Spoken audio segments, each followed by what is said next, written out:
കർത്താവിൽ ഏറ്റവും പ്രിയമുള്ളവരെ, അഭിഷേകം മന്ന എന്ന വചന സന്ദേശത്തിലേക്ക് എല്ലാവർക്കും സ്വാഗതം.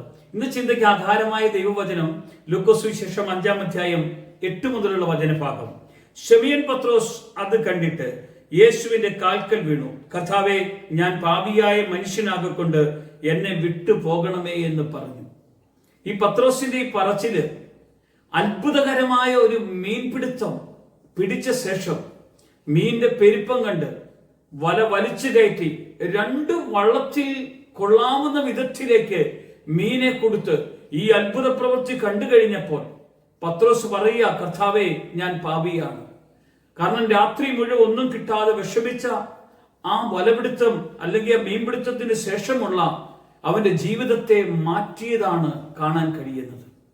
അവൻ ഓർത്തു, അവന്റെ കഴിവുകൊണ്ടാണ് അവൻ ഗനാസരത്ത് തടാകത്തിൽ അവന്റെ കഴിവനുസരിച്ച് ചെയ്തല്ലോ എന്ന് വിചാരിച്ചവൻ പരാജയം ഏറ്റുവാങ്ങിയ ശേഷമാണ് യേശുവിന്റെ വാക്ക് കേട്ട് മുന്നോട്ട് പോകാൻ ഇടയായത്.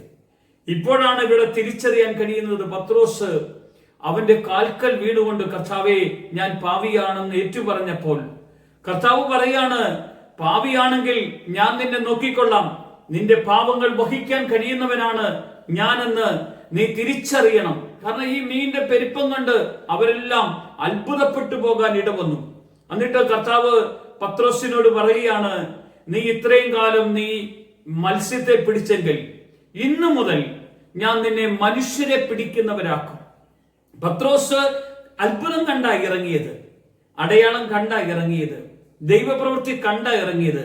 നിങ്ങളുടെ ജീവിതത്തിൽ ഇതുപോലെ ദൈവം പ്രവർത്തിക്കുന്നത് നിങ്ങൾക്ക് കാണാൻ കഴിയുന്നെങ്കിൽ, നിങ്ങളുടെ ജീവിതത്തെ കർത്താവ് മാറ്റിയിട്ടുണ്ടെങ്കിൽ നിങ്ങൾ അടങ്ങിയിരിക്കരുത്.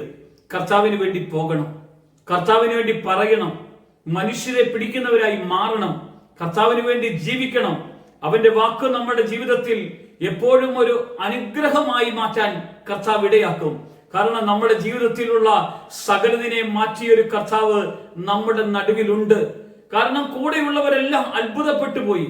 ബൈബിളിലെ വചനം ഇങ്ങനെയാ നമ്മളോട് പറയാൻ ഇടവന്നത്, അവനോട് കൂടെയുള്ള എല്ലാവർക്കും സംഭ്രമം പിടിച്ചിരിക്കുന്നു. കാരണം അവർ അത്രയും ഭയപ്പെട്ട്, അല്ലെങ്കിൽ അത്രയും അവർ ഭയന്നു പോകാൻ ഇടവന്നു. കാരണം ഇത്ര വലിയൊരു അത്ഭുതം ഇന്ന് വരെയും കണ്ടിട്ടില്ല. ഇന്ന് വരെയും കാണാത്തതൊന്ന് നിന്റെ ജീവിതത്തിൽ ഇന്ന് കർത്താവ് കാണിക്കും. ഇന്ന് വരെയും അനുഭവിക്കാത്തതൊന്ന് നിന്റെ ജീവിതത്തിലേക്ക് കർത്താവ് കൊണ്ടുവരും. ഇന്ന് വരെയും നീ പരാജയം അനുഭവിച്ചെങ്കിൽ ഇന്ന് കർത്താവ് നിന്നെ തെരഞ്ഞെടുത്ത് വിളിക്കുകയാണ്. എന്തിനാ? കർത്താവിന്റെ ഒരു വിളിക്ക് വേണ്ടി അവർ അത്ഭുത പ്രവൃത്തി നടത്തിയത്. യേശു വിളിക്കുകയാണ്, പത്രോസിനെ വിളിക്കുകയാണ്, നിന്നെ വിളിക്കുകയാണ്, നമ്മെ വിളിക്കുകയാണ് കർത്താവ്. അവന്റെ കൂടെ നമുക്ക് പോകാൻ ഇന്ന് ഒരുങ്ങണം. അവന്റെ കൂടെ നമുക്ക് യാത്ര ചെയ്യാം, അവനെ അനുസരിച്ച് പോകാം. കർത്താവ് നമ്മെ ഓരോരുത്തരെയും അനുഗ്രഹിക്കട്ടെ. യേശുവിന്റെ നാമത്തിൽ തന്നെ, ആമേൻ.